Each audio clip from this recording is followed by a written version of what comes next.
Malam, Pak. Malam. Iya, dengan RRI Pro 3. Iya, Mbak. Iya, ini saya sambungkan nanti ngobrolnya dengan Mas Angga ya, Pak ya? Angga ya? Iya. Oke, siap. Pak, ini kami menyebutnya Sekjen DPP Asosiasi Serikat Pekerja Indonesia, Pak Sabda Pranawajati. Betul. Oke, betul. Dipanggilnya Pak Sabda? Sabda. Oke, siap. Saya sambungkan ya, Pak ya? Terima kasih. Ya. Di TL1 dan di telepon lainnya ada dari Ketua Satgas COVID-19 dari ID, Profesor Zubairi Jurban ya Pak ya, dari Prof. Jurban. Nanti Bapak bisa ngobrol bareng juga ya Pak? Ya. Oke, saya sambungkan, mohon ditunggu. Terima kasih. Di Brazil artinya memang harus kita monitor ketat, nggak bisa dibilang berapa waktu, tapi terus menerus kan menurut prediksi yang diakui juga oleh pemerintah beberapa waktu yang lalu, bulan Mei, bulan Juni, Juli ini kan sebetulnya yang kemungkinan terinfeksi untuk Indonesia itu sekitar 95.000. Di atas dasar monitornya tidak bisa dilepas begitu saja. Mungkin sekali beberapa bulan, bahkan ada kemungkinan dimonitor sampai akhir tahun. Ya, berarti kalau untuk monitor setiap waktu dilakukan, cuman kalau untuk rentan waktunya berapa lama belum bisa ditentukan ya Prof ya. Tapi akan harus dilakukan ya. Nah, kemudian Prof, ini bagian apa sih yang paling sulit untuk pengawasan kebijakan ini Prof? Iya, masalah yang paling sulit adalah antara keinginan mengendorkan dari pemerintah dan perilaku masyarakat kita. Ini masalah kesulitan dalam tata laksana COVID-19 ini kan amat terkait dengan human behavior, dengan perilaku manusia, tidak hanya manusia Jakarta, namun juga manusia Jakarta, ya Bekasi, ya Surabaya, ya Malaysia, Singapura, dan banyak negara lain. Jadi memang tidak mudah dan memang harus diawasi dan disiplinkan. Jadi tidak bisa dilepas. Iya, Prof, dan sebelum kita lanjut nih ya, kita sudah terhubung juga dengan Sekretaris Jenderal DPP Asosiasi Serikat Pekerja Indonesia, ada Bapak Sabda Pranawajati. Selamat malam. Malam. Malam. Selamat malam Pak Sabda. Malam, Pak. Malam, Pak. Ya, di saat ini kita juga sudah terhubung dengan Ketua Satgas COVID-19 Ikatan Dokter Indonesia atau IDI, ada Profesor Zubairi Jurban. Mungkin bisa saling sapa terlebih dahulu. Selamat malam, Pak Zubairi, Profesor. Malam, Pak. Ya, selamat Ya. malam. Nah, untuk Pak Sabda nih, bagaimana komentar atau tanggapan para pekerja terkait kebijakan 2 shift ini? Ya, pertama-tama gini, kalau menurut kami sih pemerintah sebaiknya tidak terburu-buru ya dalam memberlakukan keadaan menuju normal ini. Karena kalau melihat dari data Kemenkes yang terbaru saja, 14 Juni itu kan masih ditemukan 857 kasus baru ya yang terkonfirmasi positif. Saya pikir Profesor Zubairi tahu persis lah bagaimana kondisi lapangannya gitu kan. Nah, sementara juga di lapangan ada juga yang namanya ODP, OTG ya, OTG, orang tanpa gejala. Nah, ini sekarang kan tidak ada yang bisa memastikan bahwa siapa yang membawa virus kan gitu. Nah, yang kedua dari sisi pekerja adalah pekerja sebenarnya mempunyai hak untuk mendapatkan jaminan perlindungan keselamatan dan kesehatan kerja yang ini dijamin oleh Undang-Undang 13 tahun 2003. Artinya apa? Kalau tadi keinginan dari penjadwalan dua gelombang jam masuk dan jam pulang itu sebetulnya hanya efektif, kalaupun ini saya sih nggak yakin efektif juga. Kalaupun efektif hanya dalam proses perjalanan dari rumah menuju ke kantor.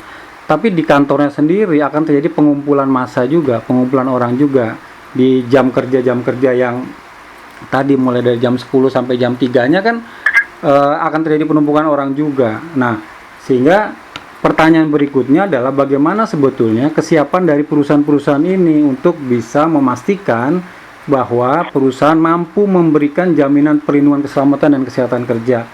Nah, fakta lapangannya nih kan banyak juga perusahaan yang beroperasi tapi tidak melaksanakan protokol COVID-19.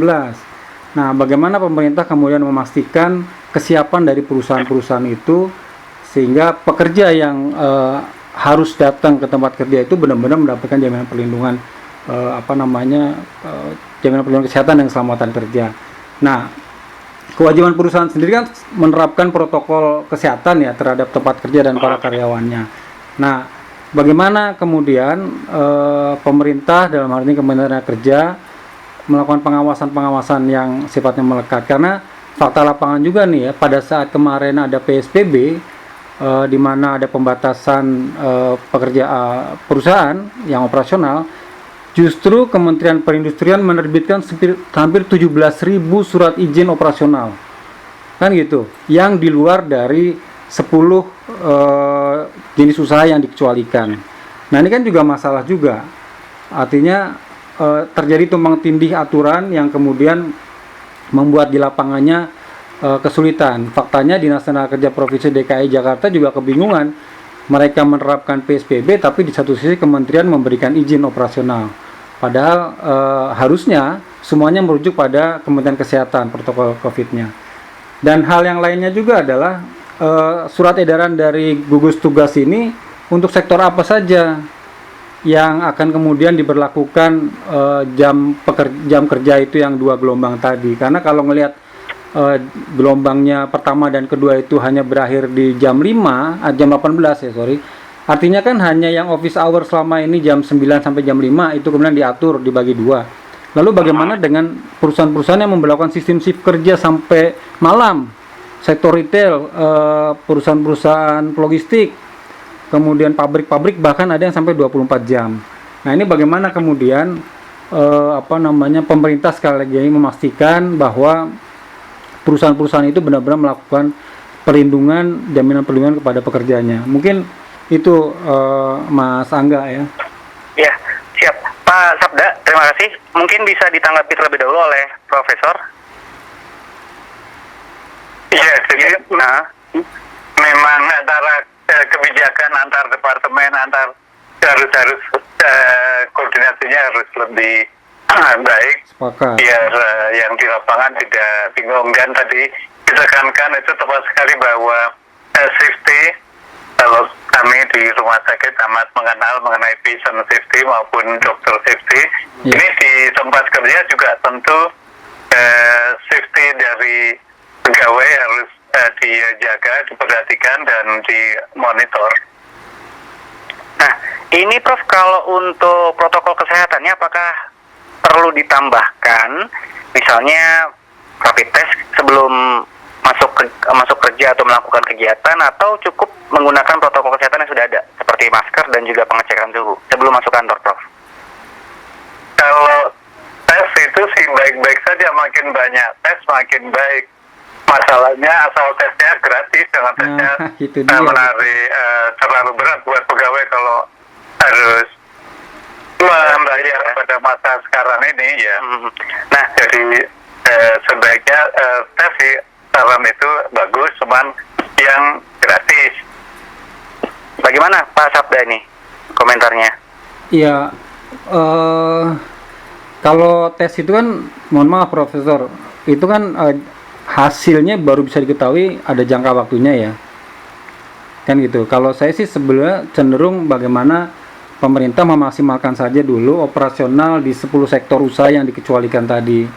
Karena kan sebetulnya kalau hanya mengatur jam kerja jam 7 sampai jam 6 tadi yang dibagi 2 itu sebenarnya hanya untuk office hour, yang sebetulnya rata-rata pekerjaan-pekerjaan administratif yang bisa dilakukan di rumah, yang selama ini sudah dilakukan selama masa PSBB.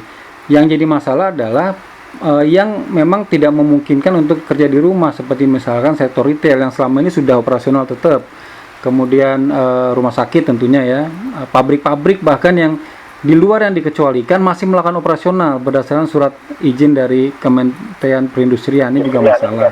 Nah, terkait dengan tes tadi Prof, ini juga saya dapat laporan juga dari teman-teman di anggota ya, ada pekerja yang kemudian istrinya mau melahirkan, dibawa ke rumah sakit, wajib mengikuti tes sampai biayanya 840.000 rapid dan swab gitu ya total. Nah, itu akhirnya kan seperti gimana ya, padahal orang ini mau melahirkan gitu kan, kalau nggak mau ikut tes akhirnya tidak akan dilayani katanya. Akhirnya kita advokasi kemarin, karena kemudian saya juga sekjen di Jamkeswot ke SPI, kita advokasi, akhirnya dikembalikan uangnya gitu kan. Nah ini itu juga harus jadi perhatian juga. Ya, Prof, sebelum dijawab dan juga Pak Sabda, kita sudah terhubung dengan pendengar kita di Jogja, ada Pak Wapang yang ingin memberikan komentarnya terkait topik kita malam hari ini. Pak Wapang, selamat malam. Pak Wapang, Ya, bagaimana Pak komentarnya Pak? gini, ini kan sudah diputuskan, artinya besok harus sudah dimulai meskipun dengan waktu yang ada yang dimulai jam 7, ada yang dimulai jam 10, itu sudah bagus lah. Ini ada waktu kurang lebih 3 jam untuk jaraknya masing-masing, mungkin minimal dari angkutan itu, dari kereta, dari apa angkutan ini ada waktunya ceritanya itu Pak. Yang perlu kami informasikan justru ini adalah fungsi dari toilet, ya, handle pintu kantor, pintu toilet, semuanya itu harus dalam keadaan bersih dan ada yang jaga betul, ada cleaning service-nya itu di toilet masing-masing itu. Artinya kebersihannya kalau ada orang tadi megang harus dibersihkan lagi seperti itu, termasuk handle pintu kantor atau mungkin daerah yang sering dipegang sama pegawai-pegawai itu. Tapi kebanyakan orang Indonesia juga tangannya ini megang-megang sesuatu yang mestinya tidak perlu dipegang. Nah, ini salah satunya mungkin itu kluster-klusternya yang nanti yang perlu diwaspadai di toilet, di kamar mandi itu ya, sama di pintu-pintu handle pintu itu. Ya, Pak Wapang, terima kasih ya Pak Wapang untuk komentarnya. Waalaikumsalam warahmatullahi wabarakatuh. Ini dari pendengar kita, Prof, ada bicara soal sarana dan juga prasarana di kantor. Apakah itu dilakukan juga mungkin penyemprotan disinfektan atau apa dari pemerintah terkait kantor-kantor dan juga perusahaan-perusahaan yang sudah buka untuk besok? Iya, penyemprotan itu juga penting. Namun saya mau nambah yang mengenai tes itu. Sekarang tes ada yang bisa selesai 1 jam, ada yang bisa selesai 1 hari. Jadi gitu. memang prinsipnya bisa dikerjakan cepat. Tapi kalau mengenai pembayaran, rasanya memang harus dikeluarkan oleh pemerintah. Terus pertanyaan berikutnya mengenai apa, Mas? Ini soal sarana dan juga prasarana yang di kantor nih, ya kan, itu apakah menuju kebijakan besok nih, kebijakan pembagian 2 shift, apakah ada penyemprotan lagi atau protokol kesehatannya seperti apa? Ada penambahankah atau seperti apa? Iya, mengenai penyemprotan itu memang saya bekerja di rumah sakit pas hari untuk praktek rawat jalan itu meja depan saya kan meja, kemudian pasien habis itu sering-sering harus dilap pakai sanitizer, pakai alkohol 70%. Jadi memang membersihkan ruangan itu menjadi penting, membersihkan ruangan berkala dan menyediakan sanitizer yang ada di mana-mana di bagian dari tempat bekerja itu penting. Berarti itu otoritasnya ada di perusahaan ya, Prof? Iya, dari perusahaan, namun kan bisa dipersyaratkan oleh pemerintah bahwa boleh buka asal persyaratan sebagai berikut dipenuhi. Ya, terima kasih Prof. Untuk Pak Sabda nih, apakah sudah ada komunikasi dan juga koordinasi nih dari pemerintah ke perusahaan atau dari perusahaan ke karyawannya, Pak Sabda? Kalau terkait dengan rencana penjadwalan 2 shift ini ya, belum kayaknya ya. Tapi saya sepakat sama Pak Wapang tadi dari awal juga saya sampaikan ketika mengawali wawancara ini kan, bagaimana kesiapan perusahaan untuk menjamin perlindungan kesehatan dan keselamatan bagi pekerjanya. Tadi yang masalah toilet segala macam. Nah, termasuk masker gitu kan, hand sanitizer, karena banyak sekali perusahaan-perusahaan yang cuek gitu kan. Bahkan temuan dari Dinas Ketenagakerjaan Provinsi DKI Jakarta juga dari yang mendapatkan izin operasi dari Kementerian Perindustrian, kemudian ketika disidak terbukti tidak menjalankan protokol COVID-19. Nah, ini sekarang kan bagaimana keseriusan dari perusahaan untuk bisa benar-benar tidak saja dalam tanda kutip ya menyuruh pekerjaannya untuk kerja, tapi tidak memberikan jaminan perlindungan kesehatan. Yang kedua, bagaimana dari sisi pemerintah untuk memastikan bahwa perusahaan-perusahaan itu benar-benar menjalankan protokol COVID-19. Karena faktanya hasil evaluasi harusnya jadi evaluasi juga ya, bagaimana selama ini tidak dilaksanakan secara benar oleh para perusahaan itu. Sanksinya apa? Nggak ada juga, gitu kan. Sementara pekerja tetap harus bekerja, kemudian ketika sakit harus tanggung sendiri sakitnya kan gitu. Sementara pengusaha ya orientasinya hanya sekedar dari sisi ekonomi kan gitu, bagaimana tetap operasional, bagaimana mendapatkan keuntungan gitu. Artinya harus ada keseimbangan gitu, dari pengusahanya benar-benar memastikan menjamin semuanya, dan dari pihak perusahaan kementerian ada dirjen pengawas di kementerian, dan juga di tingkat provinsi juga ada pengawas. Harusnya benar-benar maksimal melakukan pengawasan itu dan memberikan sanksi kepada perusahaan yang tidak melaksanakan protokol COVID itu. Nah, Prof. Zubairi, ini terkait dengan yang disampaikan oleh Pak Sabda ya, ini soal jaminan kesehatan dan juga koordinasi yang ternyata belum sampai juga ke perusahaan, ini bagaimana, Prof? Iya, memang semua serba sulit dari sisi bisnis juga sudah menurun sekali.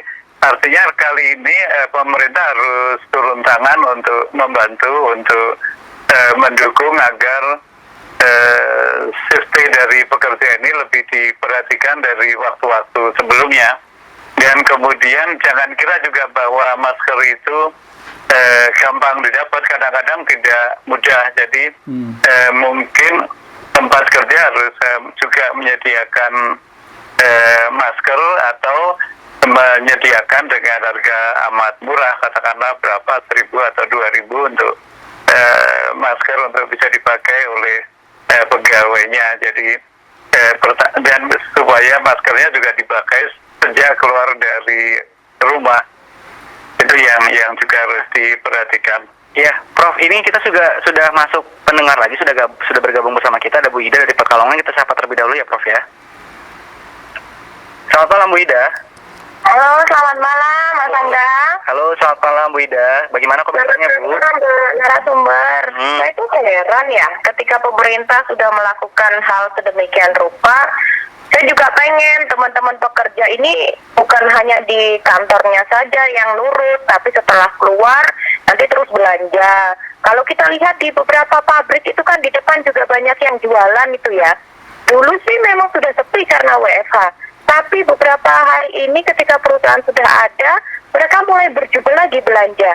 Jadi tolong dong Pak asosiasi ini kasih tahu teman-teman yang bekerja. Jadi setelah pulang dari bekerja ya langsung pulang, jangan terus belanja. Klaster barunya bukan di perusahaannya, tapi nanti dari luar masuk ke teman-teman perusahaan. Jadi protokol kesehatannya harus dikerjakan dari rumah dan sampai rumah lagi, jangan terus kemana-mana dulu gitu. Makasih Mas Angga. Terima kasih Bu Ida. Ini Pak Sabda mungkin bisa menjawab ya. Ya, tadi kan saya juga ketika di awal mendengar Profesor Zubairi menyebut masalah human behavior ya. Saya sepakat tuh bahwa ini kan tidak saja melulu menjadi tanggung jawab pemerintah dan juga perusahaan untuk bagaimana bisa mencegah penyebaran virus COVID-19 secara masif kan gitu kan. Tentunya ada dari sisi kita selaku pekerja, masyarakat pada umumnya tentunya.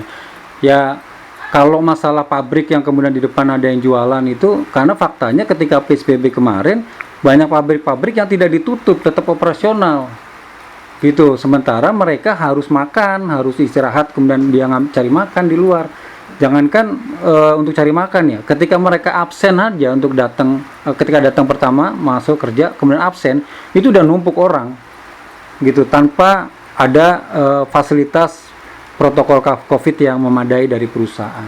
Saya sepakat sama Bu Ida tadi, tentunya kita menjadi tanggung jawab kita bersama ya, untuk sama-sama menjaga penyebaran tidak semakin maksimal gitu. Ya, terima kasih Pak Sabda dan Profesor Zubairi. Ini untuk pertimbangan kebijakan ini kan salah satunya dan yang utamanya adalah menghindari penumpukan penumpang ya di beberapa moda transportasi. Nah, gimana kalau misalnya nanti di shift yang pertama itu yang pulang jam 15 sampai dengan 15.30, pulangnya agak lambat, kemudian sampai ketemu di jam pulang shift 2, kan sama juga terjadi penumpukan, Prof? Iya. Iya, jadi intinya kalau membuat peraturan baru tentu mestinya dipersiapkan peraturan pelaksananya, termasuk tersedianya kendaraan juga setelah maghrib itu kan yang shift kedua pulangnya jam 6.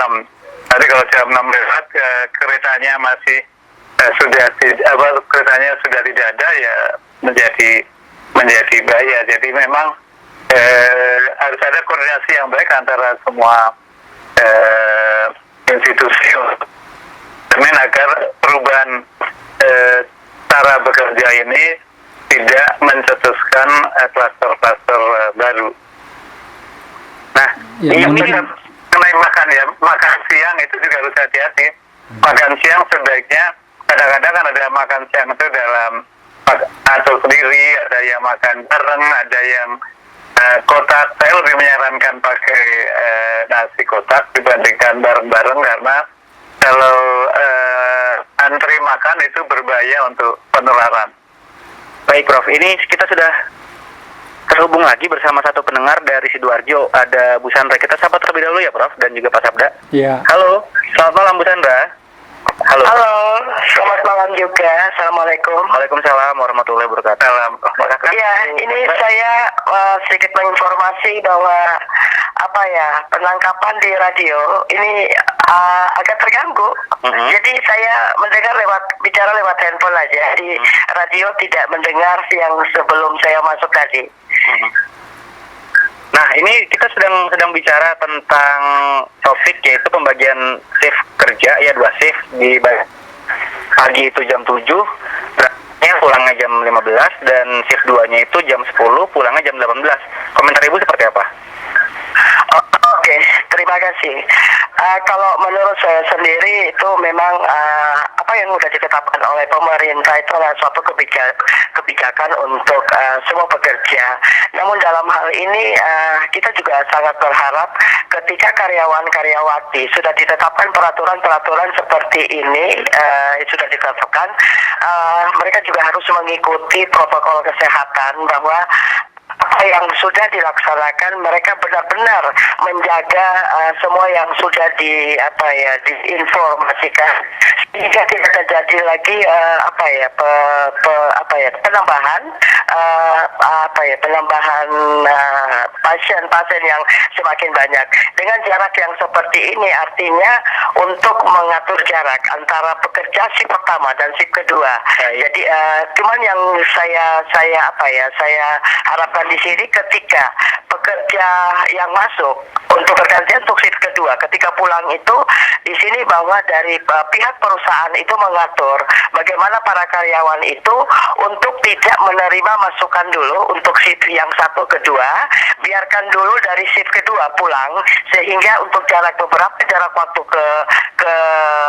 ke depan untuk shift 1 dan shift 2 itu diatur jarak, sehingga tidak terjadi desak-desakan dan tidak diinginkan sesuatu yang kita inginkan. Demikian dari saya. Sekian, terima kasih. Selamat malam. Assalamualaikum. Selamat malam. Waalaikumsalam warahmatullahi wabarakatuh. Dan kita lanjut lagi ini ke pertanyaan dari Pak Sabda yang tadi sebenarnya belum dijawab nih sama Profesor Zubairi ya, terkait ada beberapa bidang atau sektor pekerjaan yang mungkin apa tidak sih melaksanakan pembagian shift 2 kerja ini, Prof?